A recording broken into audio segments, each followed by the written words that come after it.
आपको बता दें कि मारे गए फौजियों के एजाज में अमेरिका ने बड़ा फैसला किया है। दुनिया भर में अमेरिका के झंडे आधे झुके रहेंगे। 30 अगस्त तक अमेरिका के झंडे दुनिया भर में आधे झुके रहेंगे। ये बड़ा अपडेट आपको दे रहे हैं। काबुल धमाकों में अमेरिका के 13 जवान शहीद हो गए थे और इसी को लेकर अमेरिका ने बड़ा फैसला किया अपने शहीद फौजियों को खराज अकीदत पेश करने के लिए।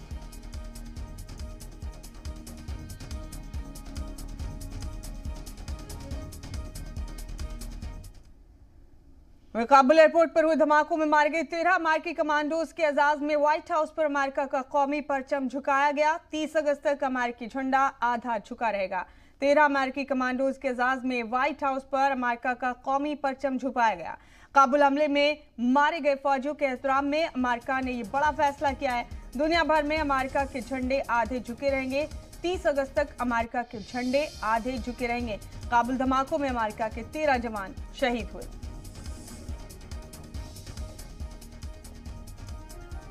व्हाइट हाउस की तस्वीर देख रहे हैं आप।